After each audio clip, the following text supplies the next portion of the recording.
Welcome back. Thank you so much. ഒപ്പം എന്താ വേറൊരാളെയും കൂടി വെൽക്കം ചെയ്യട്ടെ. നമ്മളെ ഇവിടെ നമ്മുടെ നൈലയെ നായികയാക്കി കൊണ്ടുപോയി അഭിനയിപ്പിച്ച് ഇപ്പൊ ഇടയ്ക്കിടയ്ക്ക് നമ്മുടെ ഇവിടെ സ്ഥിരമായിട്ട് വന്നുകൊണ്ടിരുന്നതാണ്. ഇപ്പൊ കുറച്ച് നാളൊരു ഗ്യാപ്പ് എടുത്തിട്ടാണ് വന്നിരിക്കുന്നത്. രഞ്ജിത്തേട്ടാ, വെൽക്കം ബാക്ക്.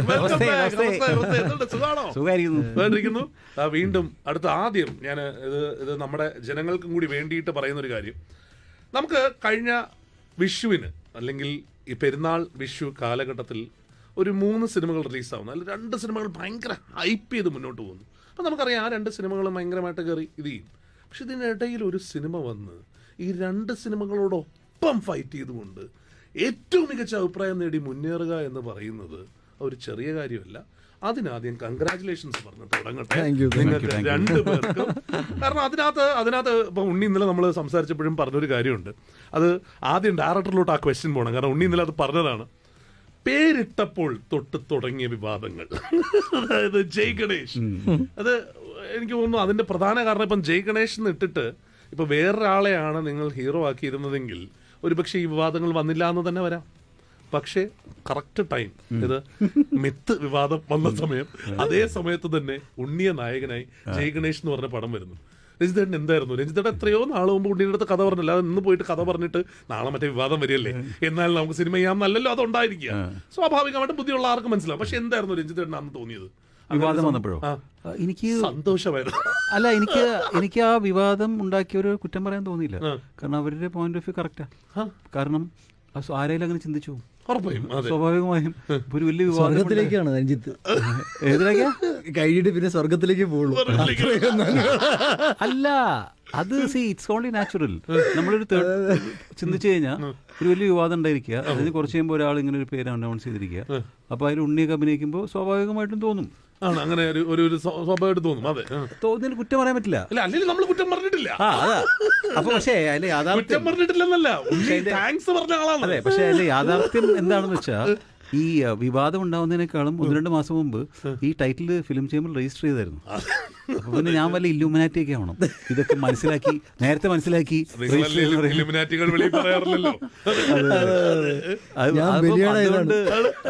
അതുകൊണ്ട് ആക്ച്വലി ഇത് 1-2 അതിനൊക്കെ കുറെ നാൾ മുമ്പ് ഭാഗ്യത്തിന് അത് ഫിലിം ചേംബറിൽ രജിസ്റ്റർ ചെയ്യാൻ കാരണം ഈ ടൈറ്റിൽ എനിക്ക് ഭയങ്കര ഇഷ്ടമായി. എനിക്ക് ഭയങ്കര കമേഴ്ഷ്യൽ ടൈറ്റിലായിട്ട് തോന്നി. അപ്പോൾ ഇതൊന്നും ചിന്തിച്ചിട്ടില്ല. അപ്പോൾ അത് രജിസ്റ്റർ ചെയ്തതിന് ശേഷം ആണ് ഈ പറഞ്ഞ പ്രശ്നം ഉണ്ടായത്. അതിനൊക്കെ പിന്നെ നമ്മൾ സിനിമ അനൗൺസ് ചെയ്യാന്ന് പറയുമ്പോൾ നമ്മളൊരു ഷൂട്ട് ചെയ്യുന്നതിന് ഇത്ര ദിവസം മുമ്പ് അങ്ങനെയൊക്കെ അനൗൺസ് ചെയ്യാം. എല്ലാം കൂടെ ശരിയായ വരുന്ന സമയത്ത് അനൗൺസ് ചെയ്യാം. അപ്പോൾ അനൗൺസ് ചെയ്ത സമയത്ത് ആ കൂടി അങ്ങനൊരു അന്തരീക്ഷം ഉണ്ടായിരുന്നു. അതിനാണ് പിന്നീട് നിങ്ങളന്ന് ഗുരുവായൂർ പോയതെന്ന് തോന്നുന്നല്ലേ? നമ്മൾ കണ്ടത് ഇതിനു വേണ്ടി മറ്റേ ഇതാണോ?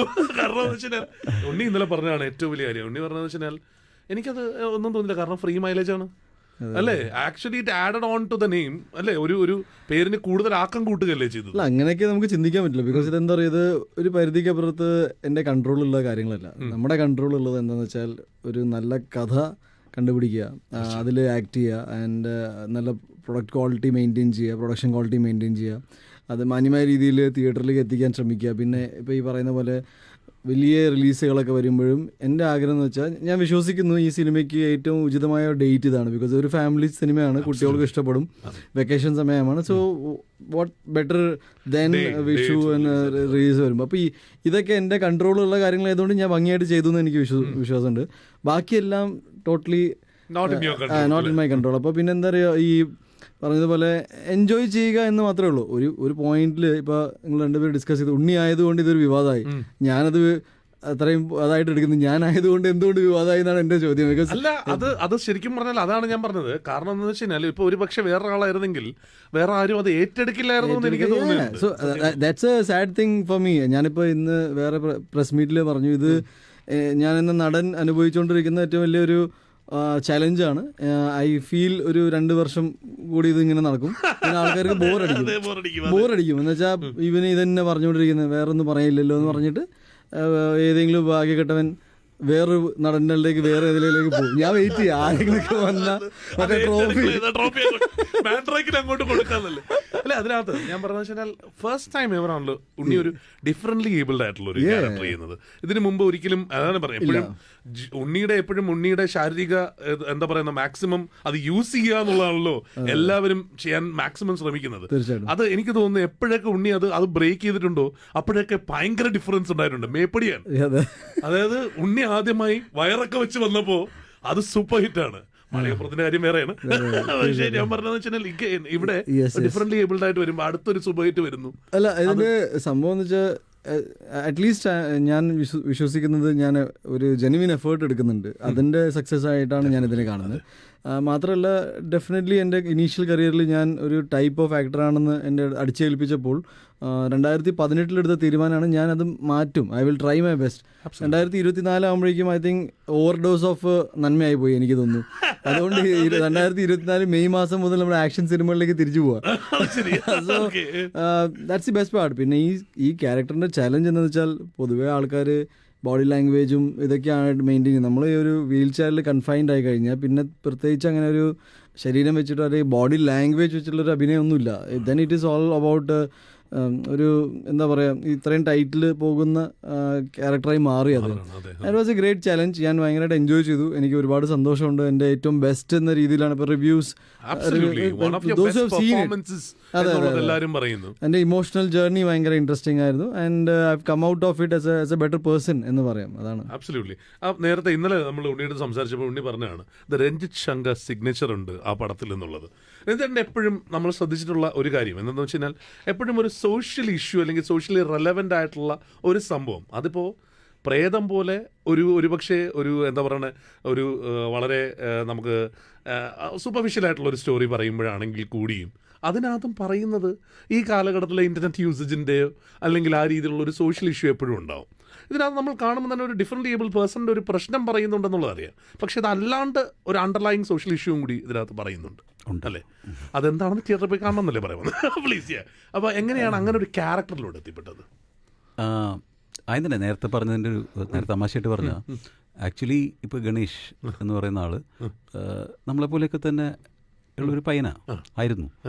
അയാൾ കോളേജിൽ പഠിക്കുമ്പോൾ അയാൾക്കൊരു ബൈക്കറാവണം എന്നൊക്കെയായിരുന്നു ആഗ്രഹം. അങ്ങനെ അയാളുടെ അച്ഛൻ ഒരു ബൈക്കറാണ്. അച്ഛൻ ഒരു നാട്ടുമ്പുറത്തുള്ള ഒരാളാണ്. പക്ഷേ ബൈക്ക് ഡ്രൈവ് ചെയ്ത് ഒരു ഇന്ത്യ മുഴുവനൊക്കെ ട്രാവൽ ചെയ്തിട്ടുള്ള ആളാണ്. അങ്ങനെ ഒരു കാഴ്ചപ്പാടൊക്കെ ഉള്ള ആളാണ്. അപ്പോൾ അങ്ങനെ ഒരു ദിവസം പുള്ളി ബൈക്ക് എടുത്ത് ഓടിച്ചപ്പോൾ ആക്സിഡൻ്റ് ആയി. പുള്ളി പാരലൈസ്ഡ് ആവാണ്. One moment life changes.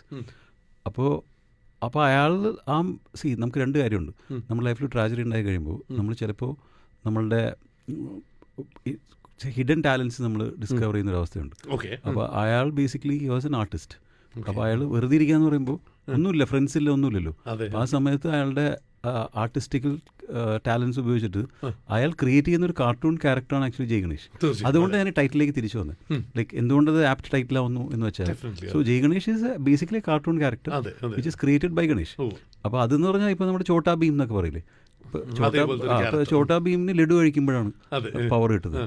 ഇയാൾക്ക് ജയ് ഗണേഷിന് ആക്ച്വലി വെള്ളത്തിൽ പോകുമ്പോഴാണ് പവർ കിട്ടുന്നത്. അത് ഇയാളുടെ ലൈഫായിട്ടും ബന്ധമുണ്ട്. ഇപ്പം നമ്മൾ ഇതുപോലത്തെ ഫിസിക്കലി ചാലഞ്ചഡ് ആയിട്ടുള്ള ആൾക്കാർ അവർ കുറച്ച് നോർമലായിട്ട് ഫീൽ ചെയ്യുന്നത് വെള്ളത്തിലാണ്. ഇപ്പോൾ സ്കാലെ കുറച്ച് മൂവ്മെൻ്റ് ഒക്കെ ഒരു ഫീൽ ചെയ്യും. ഇപ്പോൾ വാട്ടർ തെറാപ്പി എന്ന് പറയുന്ന സാധനം പോലെയാണ്. അപ്പം ഞാൻ ആദ്യം ജയ് ഗണേഷ് ആലോചിച്ചപ്പോൾ ഒരു കുട്ടിയായിരുന്നു. കുട്ടി വെള്ളത്തിൽ നിന്ന് വരുമ്പോൾ വലിയ ആളായി വരും, അങ്ങനെയായിരുന്നു. പിന്നെ കുറച്ചുകൂടെ വലുതാക്കി.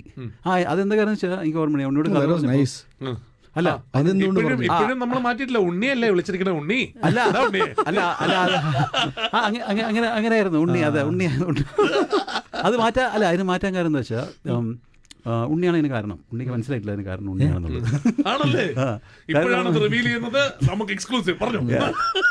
അല്ല ഞാൻ ഉണ്ണിയോട് കഥ പറയുമ്പോൾ ആക്ച്വലി ഈ ക്യാരക്ടറിന് ആക്സിഡന്റ് പറ്റുന്നത് സ്കൂളിൽ പഠിക്കുമ്പോഴാണ്. അതിൽ അച്ഛൻ്റെ ഒരു ആംഗിൾ ഉണ്ടായിരുന്നു. ബിക്കോസ് അച്ഛൻ ബൈക്ക് ഓടിക്കുമ്പോൾ അച്ഛൻ റെസ്പോൺസിബിൾ എന്ന് അച്ഛന് തോന്നുന്നൊരു ആംഗിളൊക്കെ അതിലുണ്ടായിരുന്നു. അപ്പോൾ ഉണ്ണി പറഞ്ഞു അങ്ങനെ ആകുമ്പോൾ ചെറിയ പ്രോബ്ലം എന്താണെന്ന് വെച്ചാൽ അയാളുടെ കാല് പിന്നെ വളരില്ല. അപ്പോൾ അത് ഭയങ്കര പാടാണ്. പുള്ളിയുടെ കാലോടെ ഉണ്ടല്ലോ.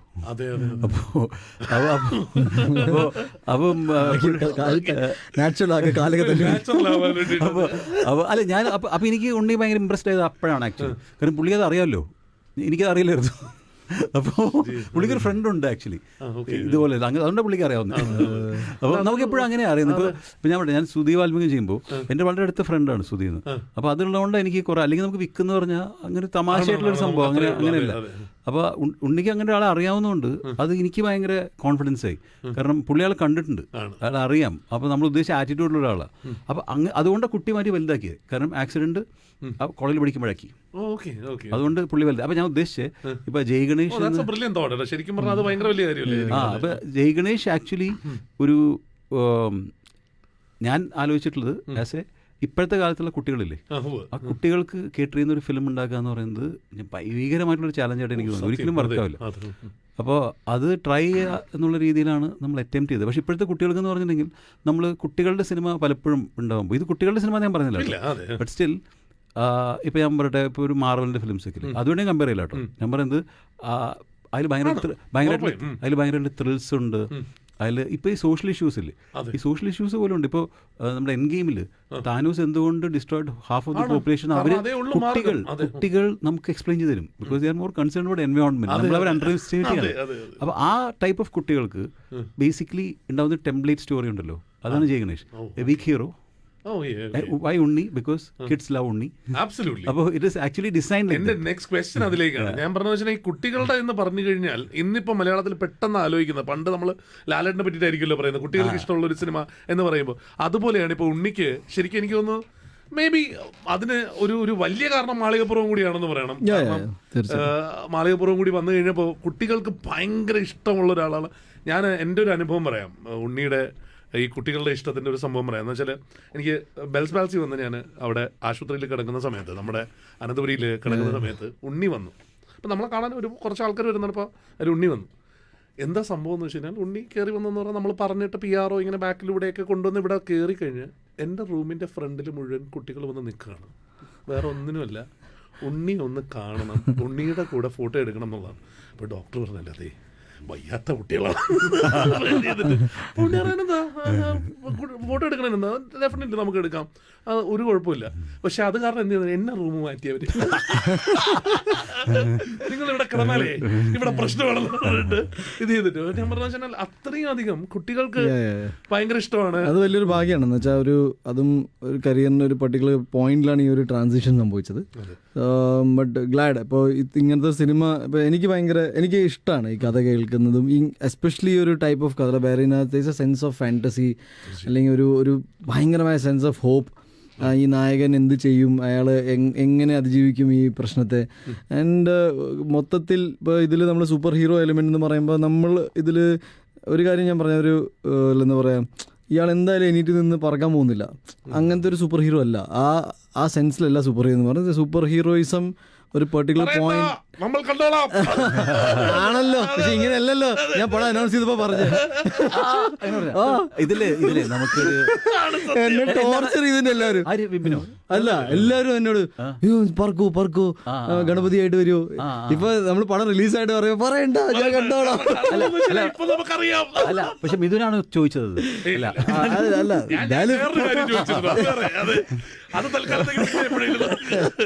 It's A great movie actually. It's A sense of എന്താ പറയാ, സെൻസ് ഓഫ് അച്ചീവ്മെന്റ് ഫീൽ ചെയ്യും ഒരു പടം ചെയ്യുമ്പോൾ. അത് സംഭവിച്ചിട്ടുണ്ട് ഉറപ്പായും. ഞാൻ അതാ പറഞ്ഞേ. പക്ഷെ ഇപ്പൊ ആ പറഞ്ഞ സാധനത്തിൽ നിന്ന് സെഗ്വേ ചെയ്ത ഒരു ക്വസ്റ്റ്യൻ ചോദിച്ചോട്ടെ, ഉണ്ണിയുടെ ഇപ്പോഴുള്ള സെലക്ഷൻ ഓഫ് സ്ക്രിപ്റ്റുകളിൽ ഇനിയിപ്പോൾ വരാനിരിക്കുന്നതും കൂടി ഒരെണ്ണം കൂടി ചേർത്തെടുത്ത് പറയാം, ഫാന്റസി ഭയങ്കരമായിട്ട് ഇപ്പൊ സ്വാധീനിക്കുന്നുണ്ടെന്ന് തോന്നുന്നുണ്ട്. ഇല്ല, ഇതിന് മുന്നേ തന്നെ ഒരു മുறை വന്ന് പാർത്തായില് ഉണ്ട് യക്ഷി, അതിന് മുന്നേ കേൾഡൻ പത്തില് ജിന്നുണ്ട്, ഇപ്പോ ജയഗണേഷായി, മാളികപ്പുറം ഉണ്ട്. ഇനി വരാൻ പോകുന്ന ഒരു ഈ ഗന്ധർവ്വണ്ട്. എനിക്ക് തോന്നുന്നത് സിനിമ ഒരു മാജിക്കൽ വേൾഡ് ആണ്. സിനിമയുടെ എക്സ്ട്രീം അതാണ്. ഇപ്പൊ ഞാൻ വന്നോണ്ടിരിക്കുമ്പോൾ ഞാൻ ബ്ലെസ്സി സാറിന്റെ ഇന്റർവ്യൂ കേട്ടോണ്ടിരിക്കുകയായിരുന്നു. ഹൗ ഒരു പുസ്തകം വായിച്ചുകൊണ്ടിരിക്കുമ്പോൾ ആ പുള്ളിയുടെ പേഴ്സ്പെക്റ്റീവിൽ പുള്ളി ഷൂട്ട് ചെയ്ത കാര്യം, there is A sense of liberty ഉണ്ട് അപ്പോൾ സിനിമ നമുക്ക് ഈ ഒരു ഫ്രീഡം തരുന്ന ഒരു മേഖലയാണ്. അതായത് നിങ്ങളുടെ ചിന്തകൾ നിങ്ങൾക്ക് ഷൂട്ട് ചെയ്യാൻ പറ്റും, ആൻഡ് ഷൂട്ട് ചെയ്ത് കാണിക്കാം ആൾക്കാരെ. പുസ്തകത്തിൽ പിന്നെ ഇപ്പോൾ ഒരാൾ ചിന്തിച്ചു, പുസ്തകത്തിൽ എഴുതി, പിന്നെ മിഥുൻ വായിക്കുന്നത് മിഥുൻ്റെ പേഴ്സ്പെക്റ്റീവിൽ പോകുന്ന ഇതായിരിക്കും. You will not get what I wrote. Actually I feel so.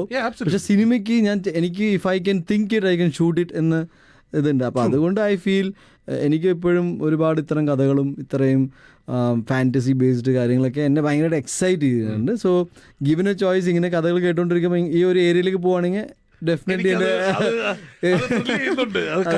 ദിവസങ്ങളായിട്ട് നമ്മൾ കാണുന്നുണ്ട്, അതുകൊണ്ടാണ് ചോദിച്ചത്. അതെ അതെ. അപ്പോൾ വിൽ സി. പക്ഷേ ഓവർഡോസ് ഓഫ് ഇതാക്കാൻ നോക്കുന്നില്ല. ഗന്ധർവ അതൊരു എൻ്റെ ഒരു ഡ്രീം പ്രൊജക്റ്റ് ആയിട്ട് ഞാൻ കാണുന്നത്. ദൈവം സഹായിച്ചിട്ട് അത് ഞാൻ വിചാരിക്കുന്ന പോലെ എനിക്ക് ഷൂട്ട് ചെയ്യാൻ പറ്റുവാണെങ്കിൽ it will be A miraculous thing. അതായിരിക്കും. അതിനും കാത്തിരിക്കുന്നു, അത് ഉറപ്പായിട്ടും. ഞാൻ ചോദിക്കുന്നത് ഇനി കുറച്ച് കാസ്റ്റിങ്ങിലോട്ട് പോകും. നേരത്തെ അച്ഛൻ്റെ കഥാപാത്രം പറഞ്ഞതുകൊണ്ട് ചോദിക്കട്ടെ. ഞാൻ ഒരുപക്ഷെ ട്രെയിലറിൽ കണ്ടപ്പോൾ ഞാനത് ഇന്നലെ ഉണ്ണിയോട് സംസാരിക്കുകയും ചെയ്തൊരു കാര്യമാണ്. അശോകേട്ടൻ്റെ ക്യാരക്ടർ, അശോകേട്ടനെ ഒന്ന് ഇതിൽ കാസ്റ്റ് ചെയ്തത്, ഉണ്ണിയുടെ അച്ഛനായിട്ട് കാസ്റ്റ് ചെയ്തത്, അത് ഉൾപ്പെടെയുള്ള കാര്യങ്ങൾ, അത് പുള്ളിയുടെ ക്യാരക്ടർ ഇതിനകത്ത് കാണുമ്പോൾ, അല്ലെങ്കിൽ കഴിഞ്ഞ കുറച്ച് നാളായിട്ട് പുള്ളി ചെയ്തുകൊണ്ട് വരുന്ന കഥാപാത്രങ്ങൾ, ഈ പ്രായമായ കഥാപാത്രങ്ങൾ ചെയ്യുമ്പോൾ ഒരു ഡിഫറെൻറ്റ് ലെവലും ഡിഫറെൻറ്റ് ടോണും ഒക്കെ കൊടുത്തിട്ടുണ്ട്. ഈ അച്ഛൻ കഥാപാത്രത്തിൽ ആദ്യമേ തന്നെ കാസ്റ്റിംഗ് അശോകനിലേക്കാണ് എത്തിയത്? എനിക്ക് ഓർമ്മയില്ല സത്യം പറഞ്ഞാൽ. എന്നാലും സീരിയസ് ആയിട്ട് ആലോചിച്ച അശോകൻ ചേട്ടനായിരുന്നു. അപ്പം പുള്ളിയോട് ഞാൻ സംസാരിച്ചു, ഫോണിൽ സംസാരിച്ചു. പുള്ളി ചെയ്യാമെന്ന് പറഞ്ഞു. പക്ഷേ ഏറ്റവും സ്ട്രേഞ്ച്ലി സിനിമ കണ്ട ഒരുപാട് ആൾക്കാർക്ക് ഇതിൽ വളരെയധികം ഇഷ്ടപ്പെട്ട, ഏറ്റവും ഇഷ്ടപ്പെട്ട കഥാപാത്രം ചിലപ്പോൾ ഉണ്ണിയേക്കാൾ കൂടുതൽ അശോകൻ ചേട്ടൻ എന്ന് പറഞ്ഞ ആൾക്കാരുണ്ട്. I don't know why. കാരണം അത് ചിലപ്പോൾ ആ സീൻസിൻ്റെ ഒരു പ്രത്യേകതയായിരിക്കാം, അതിൻ്റെ അത് ചെറിയ ഇമോഷൻ ഉണ്ട്, അതിൻ്റെ ഒരു കാരണം കൊണ്ടായിരിക്കാം. പുള്ളി ഭയങ്കര രസമുള്ളൊരു ആക്ടറാണ്. പല ആക്ടേഴ്സും ഉണ്ട്, അവർ എന്താ പറയുക, പല രീതിയിൽ how the look at their life എന്ന് പറയില്ലേ. അശോകൻ ചേട്ടൻ വളരെ സംതൃപ്തനാണ്, വളരെ ഹാപ്പിയാണ്. Whatever happened he looks at everything as a blessing, കിട്ടുന്നതെല്ലാം അങ്ങനെ കാണുന്ന ഒരാളാണ്. എനിക്ക് അങ്ങനെ ഫീൽ ചെയ്തത്. എനിക്ക് ലിമിറ്റഡ് എക്സ്പീരിയൻസേ ഉള്ളൂ. അപ്പം പുള്ളി ഇതുപോലെ തന്നെ നമ്മളൊരിക്കും ഇവർക്ക് വലിയ ഇൻവോൾവ്മെൻറ്റ് എത്രത്തോളം ഉണ്ടെന്ന്. പക്ഷേ അത് നമുക്ക് മനസ്സിലാവുക എങ്ങനെയാണെന്നറിയോ, ഒരു കുഴപ്പമുള്ളൊരു ഡയലോഗ് ഉണ്ടെങ്കിൽ പുള്ളി കറക്റ്റായിട്ട് പറയും. അത് ഒന്ന് ഇത് ഇവിടെ എന്തൊരു കുഴപ്പമുണ്ടല്ലോ അങ്ങനെ പറയുള്ളൂ. അപ്പോൾ നമ്മൾ ചിന്തിക്കും, നമ്മളൊന്ന് കറക്റ്റ് ചെയ്യും. അങ്ങനെയുള്ള ഒരു എക്സ്പീരിയൻസ് വരുന്ന ഒരു സംഭവം. നമുക്ക് എക്സ്പീരിയൻസ് കുറവല്ലേ. അപ്പം അശോകൻ ചേട്ടൻ ഞാൻ എനിക്ക് തോന്നുന്നു ഈ സിനിമയിൽ 95% പുതിയ ആൾക്കാർ, ഞാൻ ആദ്യമായിട്ട് വർക്ക് ചെയ്യുന്ന ആൾക്കാരാണ്. എനിക്ക് തോന്നുന്നു ഹരീഷ് പേരടിയാണ് ഉള്ളത്. ഞാൻ വർക്ക് ചെയ്ത ഒരാൾ നേരത്തെ പ്രേതത്തിലും വർഷത്തിലൊക്കെ ഹരീഷ് ഉള്ളത്. ബാക്കി എല്ലാവരും പുതിയ ആൾക്കാരായിരുന്നു. അപ്പോൾ അത് തന്നെ ഒരു രസമുള്ള പരിപാടിയായിരുന്നു. വണ്ടർഫുൾ അല്ല, അതെല്ലാം ആ ഫ്രഷ്നെസ്സും ഒക്കെ പടത്തിൽ കാണാം എന്നുള്ളത് തന്നെയാണ്. എന്തായാലും റിലീസാവുന്നു, തിയേറ്ററിൽ പടം എത്തുന്നു എന്നുള്ളതാണല്ലോ ഇനി അടുത്തത്. എന്തായാലും ഈ മഴയുടെ ഇടയിലും നമ്മളെല്ലാവരും തന്നെ ഇപ്പൊ ഇന്ന് ഞാൻ അത് ശരിക്കും അത് വായിക്കുക തന്നെ വേണമെന്ന് വിചാരിച്ചു. കാരണം എന്ന് വെച്ചാൽ എൻ്റെ ചോദിച്ചു, ഉണ്ണി അവിടെ വരുമോ, തിയേറ്ററിൽ വരുമോ? മഴയാണെങ്കിലും ഞാൻ ഇറങ്ങി വരാൻ നിൽക്കുകയാണ്, അതുകൊണ്ട് ചോദിച്ചതാണെന്ന്. ഉണ്ണി തിയേറ്ററിൽ എത്തുന്നുണ്ട്, ഞാൻ പറഞ്ഞല്ലോ. പക്ഷേ ഈ പറഞ്ഞ പോലെയാണ്, നമുക്കറിയാം അവിടുത്തെ ഒരു സാഹചര്യത്തിൽ എല്ലാവർക്കും എത്തുന്നതിന്റെ ഒരു ബുദ്ധിമുട്ട് നമുക്ക് കൃത്യമായിട്ട്. പക്ഷേ എന്നാലും എന്തായാലും ഇതുവരെ വന്നതല്ലേ. ഇന്ന് പ്രിവ്യൂ ഷോസേ ഉള്ളൂ. ആക്ച്വലി നമ്മൾ വന്നതുകൊണ്ട് നമ്മളൊരു പ്രിവ്യൂ. അതെ, 2 ഷോ ഉണ്ട്. 2 അൽഗുറേർ സ്റ്റാർ സിനിമാസിലാണ് നടക്കുന്നത്. അൽഗുറേറിന്റെ അവിടെ വെള്ളം കെട്ടി നിൽക്കുന്നില്ല, അതുകൊണ്ട് നിങ്ങൾക്ക് അവിടെ ചില ഉണ്ണി ശരിക്കും ഇപ്പം ജയഗണേഷിന്റെ തുടക്കം തൊട്ട് നമുക്കറിയാവുന്നതുപോലെ അതിനകത്തെ എടുത്തു പറയേണ്ടത് രഞ്ജിത്തേട്ടനും കൂടി ഉള്ളതാണ്. ഈ ആനിമേഷന്റെ വേറൊരു ലെവല് നമുക്കതിനകത്ത് കാണാനുണ്ട്. സാധാരണഗതിയിൽ ഒരുപക്ഷെ നമ്മൾ സ്ഥിരം കണ്ടുകൊണ്ടിരിക്കുന്നതല്ല, നമ്മളിപ്പോൾ ശരിക്കും ജാപ്പനീസ് ആനിമയിലൊക്കെ കാണുന്ന പോലെ ഒരു മാംഗയുടെയൊക്കെ സ്റ്റൈലിലുള്ള കാർട്ടൂൺ ആനിമേഷൻ അതിനകത്ത് കൊണ്ടുവന്നിട്ടുണ്ട്. അതെങ്ങനെയാണ് അതിലേക്ക് എത്തിപ്പെട്ടത്? അത് നമ്മുടെ അവിടെ തന്നെ ക്രിയേറ്റ് ചെയ്തതാണോ അതോ? അത് ആക്ച്വലി ഈ കഥ ഉണ്ടായല്ലോ, അപ്പോൾ ഇതിൽ എൻ്റെ അത്ര തന്നെ ഇമ്പോർട്ടൻ്റ് ആയിരുന്നു ഇത് ആര് ചെയ്യുന്നുള്ളത്. അപ്പോൾ അങ്ങനെ ഒരാളില്ല. അപ്പം ഞാൻ ആക്ച്വലി ഈ ബോംബെയിലും ഹൈദരാബാദിലും ഒക്കെയുള്ള ഈ ആനിമേഷൻ ആർട്ടിസ്റ്റ് ഉണ്ടല്ലോ, അങ്ങനെ പലരെയും സമീപിച്ചു. നമ്മൾ ആഗ്രഹിക്കുന്ന രീതിയിൽ ഇത് കിട്ടുന്നില്ല. പിന്നെ നമുക്കൊരു അത്യാവശ്യം ഫുൾ ടൈം നമ്മളിവിടെ ഒന്ന് ചെയ്യുന്ന ഒരാളും കൂടെ വേണം. അപ്പോൾ അങ്ങനെ ഇരിക്കുമ്പോഴാണ് എനിക്ക് എൻ്റെ ഫോണിൽ ഇങ്ങനെ ആനിമേറ്റർ സെർച്ച് ചെയ്തപ്പോൾ ബാലു ആനിമേറ്റർ അതെങ്ങനെ ആ കോണ്ടാക്ട് വന്നു എന്ന് ചോദിച്ചാൽ എനിക്കറിയില്ല. അത് അപ്പോൾ ഞാൻ സെർച്ച് ചെയ്തപ്പോഴും ബാലു ആനിമേറ്റർ എന്ന് സേവ് ചെയ്തിരിക്കുന്നു. അവൻ ആനിമേറ്റർ അല്ല ആക്ച്വലി, അല്ല അവൻ ആനിമേഷൻ ചെയ്യുന്ന ആളല്ല, ഈസ് എ ആർട്ടിസ്റ്റ്, സ്കെച്ച് ചെയ്യുന്ന ആളാണ്. അപ്പം ഞാൻ ബാലു പലപ്പോഴും നമ്മൾ മാതൃഭൂമിയിൽ വർക്ക് ചെയ്യുക, പലപ്പോഴും നമ്മൾ കോൺടാക്ട് ചെയ്യുന്നുണ്ട്. പിന്നെ ഇനീഷ്യലി ബാലുവിന് മെസ്സേജ് അയച്ചു. അപ്പോൾ ബാലുവിന് താല്പര്യം മറ്റെന്തോ കാര്യങ്ങളാണെന്നൊക്കെയാണ് ബാലു വിചാരിച്ചത്. ബാലുവിന് സിനിമ എഴുതാനൊക്കെ താല്പര്യമുണ്ട് എന്നൊക്കെ തോന്നുന്നു. അപ്പോൾ ഞാൻ ഇതാണ് കാര്യം എന്ന് പറയുമ്പോൾ ബാലുവിന് താല്പര്യമില്ല. താല്പര്യമില്ല. അത് പുള്ളിക്ക് അതൊന്നും ചിന്തിക്കാൻ പറ്റുന്നില്ല. അത് പുള്ളി ഒരു കുറേ പ്രശ്നങ്ങളിലൊക്കെ നിൽക്കുകയാണ് എന്നൊക്കെ പറഞ്ഞിട്ട്. അപ്പോൾ എനിക്ക് മനസ്സിലായി ഇയാൾ നമ്മുടെ കയ്യിലുള്ള ആളാണ്, അപ്പോൾ കുറച്ച് ട്രൈ ചെയ്ത് നോക്കാം എന്ന് പറഞ്ഞ് പിന്നെ ഞങ്ങൾ 1-2 മാസം ഇങ്ങനെ ശ്രമിച്ച് അവസാനം ഈ സിനിമയുടെ പൂജയ്ക്ക് വന്നപ്പോൾ ബാലു വന്നു. പൂജയ്ക്ക് വന്നിട്ട് ബാലുവിനെ ഞാൻ വീട്ടിൽ കൊണ്ടുപോയി. അപ്പോൾ ബാലു എന്നോട് പറഞ്ഞു അല്ല സാർ, എനിക്കിപ്പോൾ സംവിധാനം എന്താണെന്ന് ഇപ്പോൾ എനിക്ക് മനസ്സിലായി. എന്താ വെച്ചാൽ ഇതാണ് സംവിധാനം. അതായത് ഒരു താല്പര്യം ഇല്ലാത്ത ഒരാളെ ഇതിൽ കൊണ്ടുവന്ന് ഇതിൽ ഇൻവോൾവ് ചെയ്യിപ്പിച്ച് ഇതിൽ അവൻ്റെ ആവശ്യമാക്കി മാറ്റി, അവൻ ഇല്ലാത്ത സമയം ഉണ്ടാക്കി ഇത് ചെയ്ത്. But then I think is A genius. അത് അല്ല, അയാളുടെ കോൺട്രിബ്യൂഷൻ ഭയങ്കരമാണ്. കാരണം എനിക്ക് ഇപ്പം ഈ പറഞ്ഞ ഒരുപാട് കാര്യങ്ങൾ അറിയില്ല. അപ്പോൾ അത് ഒരുപാട് കാര്യങ്ങൾ പുള്ളി സജസ്റ്റ് ചെയ്തതാണ്. അങ്ങനെ ചെയ്യും. അത് കുറേ ട്രയൽ ആൻഡ് എററിലാണ് കേട്ടോ. കണ്ടിന്യൂസ് ആക്ടിവിറ്റി, ഇങ്ങനെ വരയ്ക്കാം അങ്ങനെ വരയ്ക്കാം ഇങ്ങനെ. ഇപ്പോൾ നമ്മൾ എയിലൊക്കെ ഒരുപാട് ട്രൈ ചെയ്തു. എയിൽ ട്രൈ പ്രോബ്ലം എന്ന് വെച്ചാൽ നമുക്ക് ഒരാളെ കിട്ടും, അടുത്ത പ്രാവശ്യം വേറെ ആളെ കിട്ടും. അപ്പോൾ പിന്നെ ആ ഒരെണ്ണം ഫിക്സ് ആയ ഒരാളെ, പക്ഷെ അതൊന്നും ശരിയാവുന്നില്ല. ഇതിൽ basically it's about detailing, it's about elements. അതായത് ഇവിടുത്തെ ഒരു ചെറിയൊരു സാധനം. So you should have A deeper knowledge of നമ്മുടെ ഹിസ്റ്ററി. ഒരു ഇന്ത്യൻ ആളെ ക്രിയേറ്റ് ചെയ്യുമ്പോൾ അപ്പോൾ ഇദ്ദേഹം കുട്ടികളുടെ മനസ്സാണ് ബാലുവിന്. അപ്പോൾ ബാലു ഇങ്ങനെ കുട്ടിയായിരിക്കുമ്പോൾ നടക്കുമ്പോൾ പുള്ളിയുടെ വിചാരം നടക്കുമ്പോൾ എനിക്ക് റോട്ടിൽ നിന്ന് ഒരു സാധനം കിട്ടും, അതെടുത്ത് ഞാൻ സൂപ്പർ ഹീറോ ആവും. ജെനുവിൻലി അങ്ങനെ വിശ്വസിച്ച് ഇപ്പോഴും അങ്ങനെയാണ്. ബാലു ഭയങ്കരമായിട്ട് വർക്കൗട്ട് ചെയ്യുന്ന ഒരാളാണ്. അപ്പോൾ ഞാൻ ബാലുവിനോട് ചോദിച്ചു, അപ്പോൾ എനിക്കത് കുറച്ചുകൂടെ ഉണ്ണിയായിട്ട് ഭയങ്കര കണക്ഷൻ ഫീൽ ചെയ്തു. അപ്പം നമ്മൾ ആർട്ടിസ്റ്റ് എന്ന് പറയുമ്പോൾ അങ്ങനെയല്ലല്ലോ. എന്താണെന്ന് വെച്ചാൽ ഭയങ്കര ട്യൂബൊക്കെ ഇട്ട് അങ്ങനത്തെ ഒരു ആർട്ടിസ്റ്റ് നമ്മൾ ആദ്യം കണ്ടിട്ടില്ല. ഇത് ഭയങ്കര ബോഡി ബിൽഡിങ് ഒക്കെ ഉള്ള ആർട്ടിസ്റ്റ്. അപ്പൊ ഞാൻ ബാലുവിനോട് ചോദിച്ചു, എന്താ ബാലു ഇങ്ങനെ വർക്കൗട്ട് ചെയ്യുന്നത്? ബാലു പറഞ്ഞാൽ എനിക്ക് സൂപ്പർ ഹീറോ ആവാൻ പറ്റിയില്ല, സൂപ്പർ ഹീറോ ബോഡിയെങ്കിലും. ബാലു അങ്ങനെ പറഞ്ഞ ഞാനത് വിചാരിച്ച ജിമ്മി പോയി. ഇതെന്താന്നറിയില്ലേ, സൂപ്പർമാനോടുള്ള ആരാധന മൂത്ത് ജിമ്മി പോയ ആളാണ്. ബാലുവിന്റെ ക്രിയേഷനാണ് അത് മുഴുവൻ. അതായത് ക്രിയേഷൻ എന്ന് പറഞ്ഞാൽ ഇവിടെ കഥയിൽ പോലും ഞാൻ വെള്ളത്തിൽ നിന്ന് പവർ കിട്ടുമെന്ന് പറഞ്ഞ പോലെ അതിൽ പോലും എനിക്ക് കുട്ടികളുടെ ഒരു മനസ്സില്ല. ഞാൻ തീരെ അത്ര ഇന്നസെന്റ് അല്ല, കുഴപ്പമാണ്. അതായത് ഉണ്ണി അല്ല, എനിക്ക് കുട്ടികളുടെ ഇപ്പം ഈ സിനിമയിൽ കുട്ടിയായിട്ടുള്ള സീൻസൊക്കെ ഭയങ്കര നന്നായിട്ട് വന്നിട്ടുണ്ട്. അത് ഉണ്ണിയാണ് അതിൻ്റെ മെയിൻ റീസൺ. ഈവൻ ജയനും ഭയങ്കര നന്നായിട്ട് കുട്ടികളുടെ വർക്ക് ചെയ്യുന്ന ഒരാളാണ്. ബിക്കോസ് അതിന് ക്ഷമ വേണം, നമുക്കതില്ല. എൻ്റെ മോൾ അഭിനയിച്ചിരുന്നു 2 സിനിമയിൽ. ആ മോള് അപ്പോൾ ജയൻ്റെ അടുത്താണ് അവൾ ഫുൾ ടൈം. അപ്പോൾ ജയനാണ് അഭിനയിപ്പിക്കുന്നത്, മനസ്സിലായോ? അത് ഞാൻ പറഞ്ഞാൽ എനിക്ക് പെട്ടെന്ന് ഒരു പ്രശ്നം, ദേഷ്യമല്ല, എനിക്ക് കുട്ടികളെ വർക്ക് ചെയ്യാൻ വിഷമമാണ്. കാരണം എൻ്റെ മോളായതുകൊണ്ടല്ല, ഇത് ഇവരെ കൊണ്ട് എത്ര വേണേൽ കഷ്ടപ്പെടുത്താം. പക്ഷെ ഒരു കുട്ടീനെ കൊണ്ട് നമുക്ക് എങ്ങനെ അത് ചെയ്യിക്കാം? അപ്പോൾ നമുക്കൊരു ബുദ്ധിമുട്ടാണ്. ഇവരെ ഏൽപ്പിച്ചാൽ അങ്ങനെ കഷ്ടപ്പെടുത്തിയ ഉണ്ണിയെ എനിക്ക് നേരെ ഓപ്പോസിറ്റ്. കുട്ടികളുമായിട്ട് വർക്ക് ചെയ്യാൻ ഇറ്റ്സ് മോർ. എനിക്ക് കുട്ടികളോട് ഒരു റീടേക്ക് പറയാൻ ഭയങ്കര ബുദ്ധിമുട്ടാണ്. ബിക്കോസ് അവര് ആയിട്ടില്ലല്ലോ. അതായത് ഉണ്ണിയുടെ അടുത്ത് പറയാൻ ബുദ്ധിമുട്ടില്ല, ഉണ്ണിയുടെ അടുത്ത് പറയാൻ. പക്ഷെ ഉണ്ണിക്ക് അങ്ങനെ ആവശ്യമൊന്നും വന്നില്ല കേട്ടോ. അല്ല, അത് ഞാൻ കണ്ടിട്ടുണ്ട്. ഉണ്ണിയുടെ പെർഫെക്ഷന് വേണ്ടിയിട്ട് ഉണ്ണി എത്രത്തോളം ടേക്ക് എടുക്കുന്നുണ്ട് എന്നുള്ളത് കണ്ടിട്ടുണ്ട്. അപ്പൊ അത് തീർച്ചയായും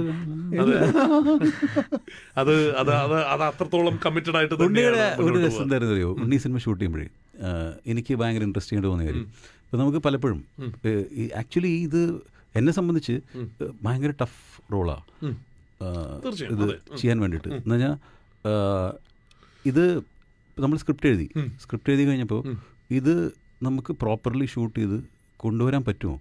കൊണ്ടുവന്നാൽ തന്നെ ഒരു വിജയമാണെന്ന് എനിക്ക് തോന്നിയിരുന്നു. എഫക്റ്റീവ്ലി ഇത് കണ്ടിട്ട് ആൾക്കാർക്ക് ഓക്കെ ആണെന്ന് തോന്നുക. ബിക്കോസ് ഒരു ടെക്കി ആയിട്ട് ഫീൽ ചെയ്യണം, അയാൾ ചെയ്യുന്നതൊക്കെ കൺവിൻസിങ് ആവണം. പിന്നെ അയാൾ വീൽ ചെയർ കൺവിൻസിങ് ആവണം, അയാൾ ലെഗ്സ് കൺവിൻസിങ് ആവണം, അതിൻ്റെ ഉള്ളിൽ അയാൾക്ക് ഇമോഷൻസ് വരണം, അതിൻ്റെ ഉള്ളിൽ അയാൾ അത് വെച്ച് വീൽ ചെയർ വെച്ച് ചേസ് ചെയ്യണം, അത് കൺവിൻസിങ് ആയിട്ട് തോന്നണം. അങ്ങനെ പല പല കാര്യങ്ങളുണ്ടല്ലോ. പക്ഷേ ഞാനിത് ഷൂട്ട് ചെയ്തപ്പോൾ എനിക്ക് അതെങ്ങനെ ഷൂട്ട് ചെയ്യണം, അതിന് ഷോർട്ട് വൈസ് ഒക്കെ ആലോചിച്ചു എന്നുള്ളതല്ലാതെ അത് ഉണ്ണി എങ്ങനെ